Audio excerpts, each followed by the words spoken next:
Demon Slayer universe features plenty of really intelligent characters, able to craft complicated techniques and analyze strategies during battle in a matter of a split second. But even like that, some of the decisions in Demon Slayer were, well, in the very least, not the brightest. In today's video, we will cover the top 15 dumbest moments and mistakes by Demon Slayer characters. Like when this random dude rejected Mitsuri for having pink hair. I mean, who does this guy think he is? Imagine being a random nobody and rejecting Mitsuri because you do not like the color of her hair, using the excuse that he doesn't want his wife to pass on the pink hair genes to his future children. Yeah, man, great choice right there. The audacity of this guy. But wait, because the next decision could actually end Demon Slayer if this character was a little bit smarter. I mean, not even all the Demon Slayers combined would be able to counter what would have happened in that case. You see, Muzan failed to obtain the blue spider lily despite searching for it for not just years, but actual multiple centuries. I don't know, just a thought here. If you're looking for a flower for hundreds of years without success, then most people would start thinking that they're doing something wrong. But no, Muzan kept searching for it all the same. You see, Muzan needed the blue spider lily flower because that was the key in him conquering the sun. But even with him and all of his demons searching for centuries, he was never able to find it. Wanna guess why? Because the blue spider lily only blooms in the presence of sunlight. Muzan kept searching for it for hundreds of years only during the night. How could the thought of a flower blooming in sunlight not even cross his mind? I mean, the guy has not one, but 5 brains. But even like that, he did not think of it. He could very easily have humans searching for it as well instead of just demons. That way, the story would end with Muzan's win before it had even begun. If you've got 5 brains and you can't think of something that simple, then you might as well just do everyone the favor and step into the sun and get it over with. But since we spoke about Muzan and his conquest to obtain real immortality by conquering the sun, let's just say that what we mentioned was not the first time Muzan messed up real bad. You see, hundreds of years ago, when Muzan was still a human, he had a fatal illness that would have killed him before the age of 20. As a result, Muzan sought the assistance of a doctor who used the blue spider lily to treat his illness. Blue spider lily was an important element in the doctor's medication, and as we just explained, a very hard to find flower. Muzan grew irritated by his illness's growing condition and murdered his doctor before he could complete the drug. It was then that Muzan understood that the medication had actually worked,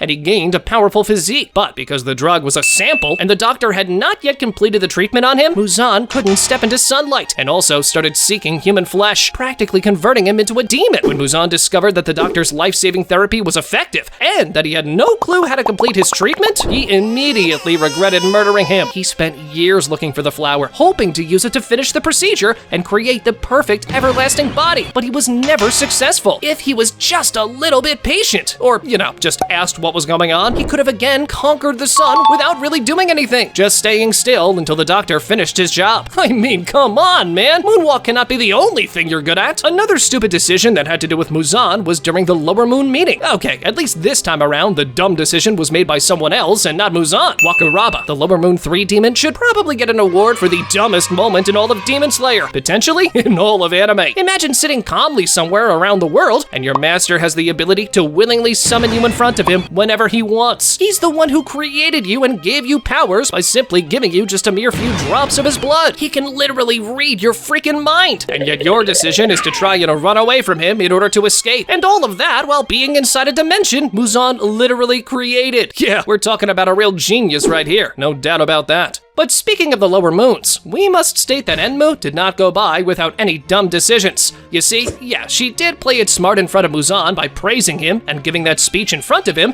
which in turn caused Muzan to give her even more of his blood. But the next thing really made me wonder. Imagine having to fight against a group of characters, and among those characters, there's a sleeping Pikachu that once he falls asleep, he becomes 1,000 times stronger. And what do? You force him to go to sleep with your ability. If you ever feel like you made a wrong choice in life, please remember this instance with Enmu. It will probably make you feel better about yourself. But hear me out. Since we mentioned Zenitsu and his sleep mode, let me ask you this. How did no one think about giving some sleeping pills or something like that to Zenitsu? They all saw him go into beast mode while sleeping, so how come no one thought of this? You put Zenitsu to sleep, you lie down, and you enjoy the show. I'm actually convinced the anime would be half the length it is now if someone thought of this. Well, one of the people who actually saw him while in sleep mode was Inosuke. So yeah, we never never expected much from him anyway. It's not like the guy is an upcoming Nobel Prize winner or something. The third is the lucky charm, right? So let's see Muzan's third dumbest decision in Demon Slayer. During the Asakusa arc, Tanjiro stumbled upon Muzan. In doing so, Muzan observed his Hanafuda earrings and almost passed out from his fear. That was the best opportunity for him to kill Tanjiro and get it over with.